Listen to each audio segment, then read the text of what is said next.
어린 게 무슨 돈 걱정이냐. 어른들 앞에서 돈 얘기하는 거 아니다. 어렸을 때 이런 말을 종종 듣곤 했다. 그렇게 자란 나는 29살이 되도록 우리 집 경제 사정을 알지 못했다. 초등학교부터 대학원까지 학교란 곳을 18년이나 다녔지만 자본주의라는 이 시대를 어떻게 살아가야 하는지 알려준 사람은 단 한 명도 없었다. 그렇게 자란 나는 회장님께 열심히 돈을 벌어다 주고 소정의 월급을 받는 생활을 하고 있다. 기본 소양, 예의범절, 사회생활. 남들과 어울려 사는 법은 가르치지만 정작 나에게 어울리는 삶을 사는 법은 가르치지 않는다. 특히 자본주의 시대에 어떻게 해야 나답게 살아갈 수 있는지 아무도 알려주지 않았다. 요즘엔 나를 위해 돈을 벌고 있는 것인지 돈을 위해 나를 갈아넣고 있는 것인지 헷갈린다. 아니, 갈아넣고 있는 게 분명하다. 안녕하세요 여러분, 유다움입니다.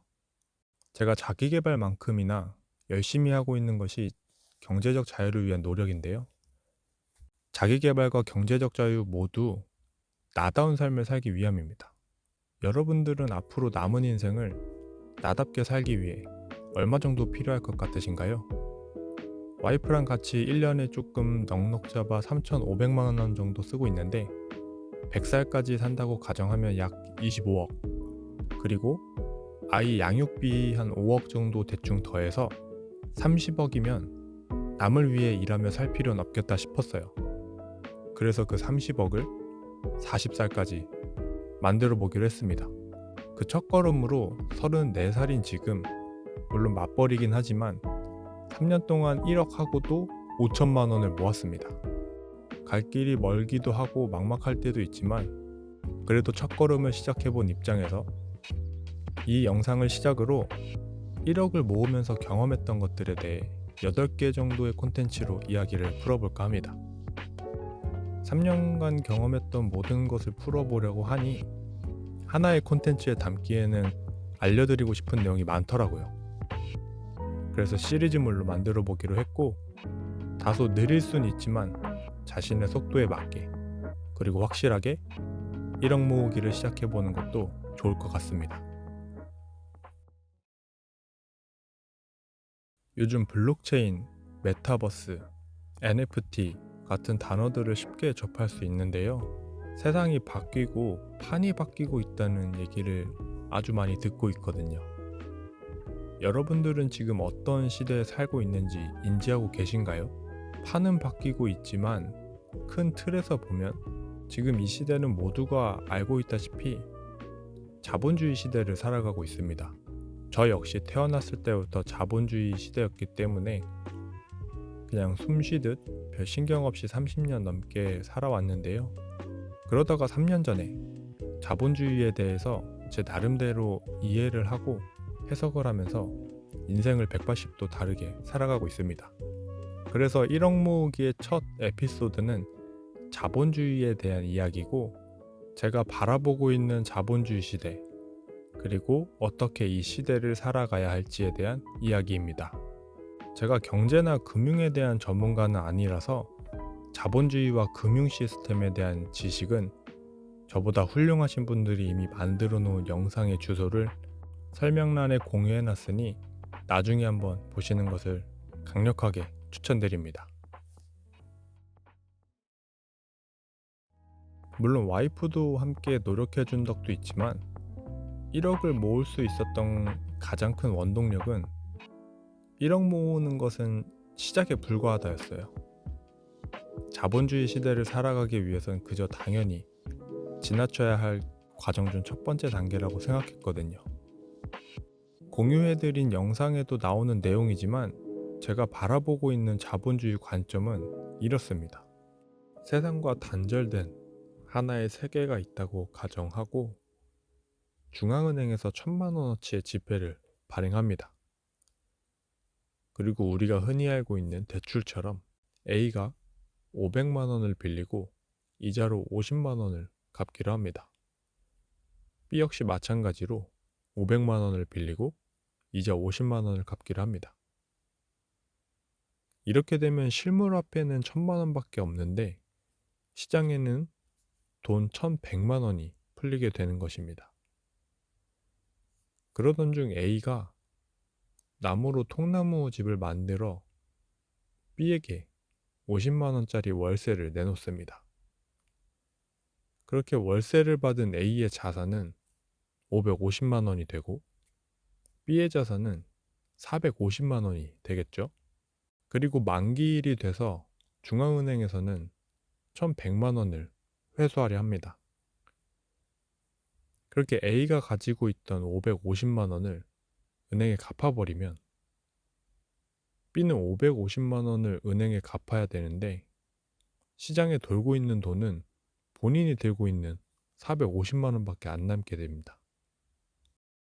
그렇게 대출은 갚지도 못한 채 B는 생계를 위해 매달 50만 원씩 A에게 지불하다 보면 결국 9개월 후에는 A가 450만 원을 벌어들이고 B는 결국 파산에 이르르고 자본주의 시장에서 아웃되고 말 겁니다.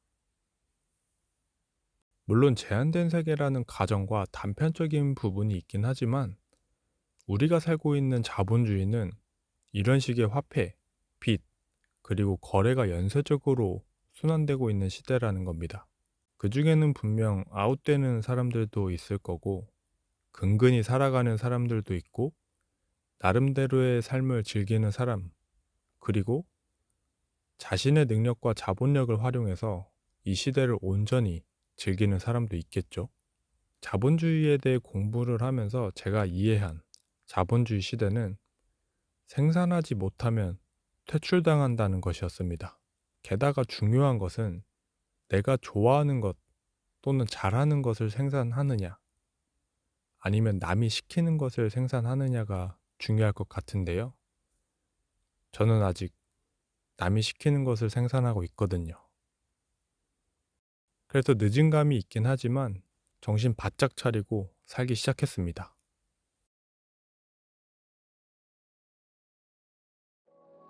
자본주의 시대에 살고 있기 때문에 자본을 많이 가질수록 살기 편한 세상인데 지금까지 그 자본을 제가 스스로 잃을 수 있다고 생각해 본 적은 거의 없는 것 같더라고요.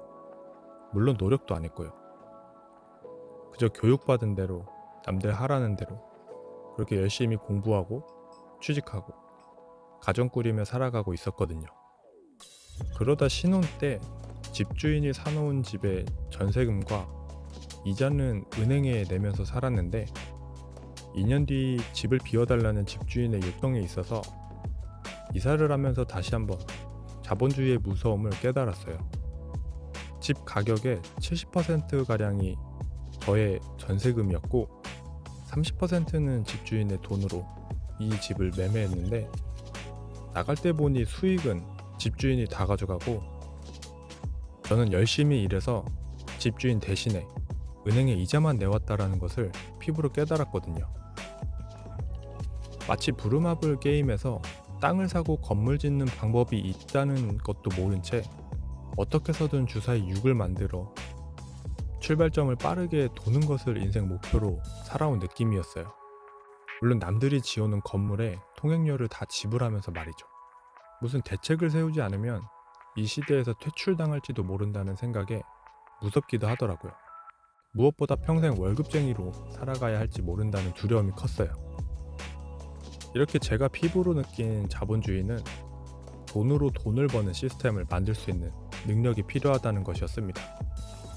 30%의 자본을 투입하여 집을 매매하고 수익을 챙겨가신 전 집주인처럼 적어도 내가 일하는 시간에 내가 쌓아둔 돈도 열심히 일하게 만들어야 이 자본주의 시대를 좀 더 즐길 수 있을 것 같더라고요. 이렇게 책으로 그리고 실전으로 자본주의에 대한 이해가 나름 깊어지면서 이전과는 다른 새로운 삶을 살아보기로 결심했고 그 뒤로 아주 열심히 살아가고 있습니다. 이 시대를 바라보는 관점과 자신의 신념에 따라 살아가는 방식은 다르겠지만 제가 생각하는 자본주의 시대는 생산하는 삶을 통해 돈을 만들어내는 능력이 필요한 시대였어요. 생산하는 삶을 살기 위해서도 여전히 노력 중이고 돈이 돈을 버는 구조를 만들기 위해 그 첫걸음으로 열심히 아끼고 모아 1억 원이 넘는 돈을 모았습니다. 자본주의 시대를 잘 살아가기 위해 앞으로 가야 할 길이 더 많이 남았지만 결국 그 안에서 나의 역할을 찾아가다 보면 그것이 나다운 삶이 되지 않을까 하는 생각을 하고 있습니다. 여러분들도 1억 모으기를 시작하면서 자본주의 시대를 잘 살아가기 위한 본인만의 역할을 찾아보시는 것도 추천드립니다. 앞으로 약 2달간 1억 모으기 콘텐츠로 매주 여러분들과 만나는 것을 기대하면서 이만 마무리하겠습니다. 다음 한 주도 파이팅 하세요.